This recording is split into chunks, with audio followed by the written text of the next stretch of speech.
Now, I don't think that anyone would be in disagreement that this year has been a year like none we have ever experienced. There's been a lot of significant change this year for, I think, everyone. So I want to tell you a story about a big change that happened to me quite a long time ago. In fact, when I was 9 years old, you can do the maths later. But when I was 9, my family moved house, which is always a big change, whether you're 9 or 90. But we moved from Milton Keynes to Devon. Now, for those of you who are not sure about the geography there, Milton Keynes is a big city right in the middle of England. It's kind of between London and Birmingham, pretty much about as far away from the sea as you can get. Devon is mostly farmland down in the southwest. So we moved from the big city to what felt like the middle of nowhere. It's about 175 miles of difference. So that's more than 3 hours travel on a good day. And being 9 years old, I was not yet allowed to drive the car. And one of the hardest things, as you can imagine, it was moving away from all of my friends.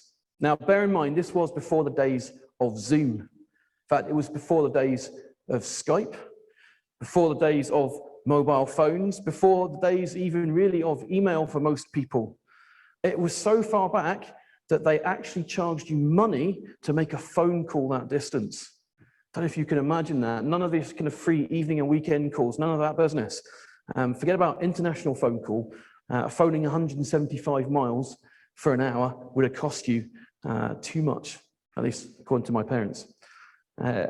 So the only real option for staying in contact was through writing letters. Now, some of you may have been avid letter writers at 9 years old, but I was not one of those. And so I didn't stay in contact with most of my friends, but my best friend, Simon, I wrote letters to him. Now, Simon was a bit older than me, and I looked up to him. His mum and my mum ran a kind of bookshop thing at school, and they got to know each other. And so I got to know Simon for a few years, and we were the best of friends. And then one day, my parents and his parents arranged for Simon to come and visit. Simon's mum was going to drive down with him and his brother Stephen, and they were going to come and stay with us for a week during the holidays. And I was super excited, as I'm sure you can imagine. I was counting the days down until they were coming, and then on the day they were coming, I was counting down the hours until they arrived. I was pacing around like a caged bear. Now, I knew it was going to take them 3 to 4 hours, including a lunch break and all that kind of stuff to get here. So I didn't kind of, the morning was tense, but it was okay. But come the afternoon, I would go down to the end of the garden and look down the road and see if they were coming. From about 2 o'clock in the afternoon, I was out in the garden, running back and forth. I'd sit on the wall, kick my feet, watch the road, wait for the car to come. And I sat there and I waited. And then I waited a bit more. And then I would kind of go back in and say, "What's happening, Mum?" But of course, there's no mobile phones. So they didn't know what was happening. They didn't come, and they didn't come. And I had no idea what was happening. And so for hours, we didn't know what was going on. And then finally, we did get a phone call. And they'd broken down on the motorway.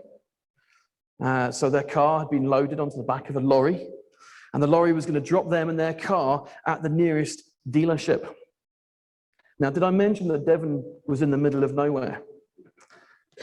Because actually, it must have been, when it comes to car dealership, the nearest car dealership for their car was in Taunton, which is not even in Devon, it's in Somerset. It's an hour's drive from our house to Taunton. So we'd have to go and pick them up.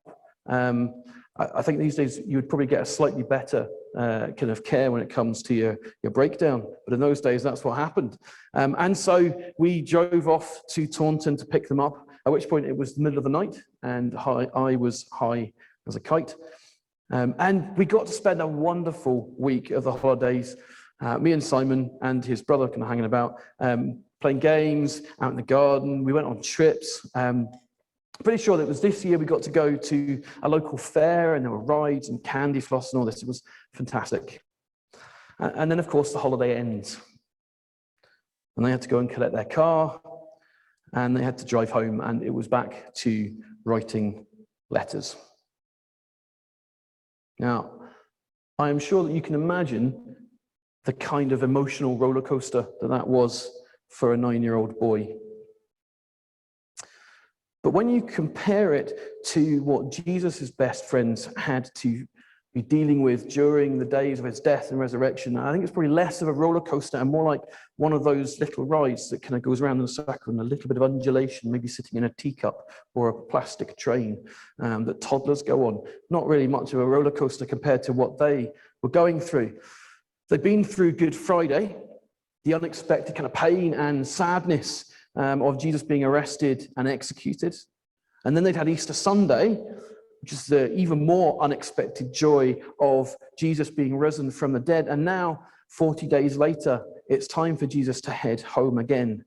I'm going to watch a video which tells us a little bit about their story.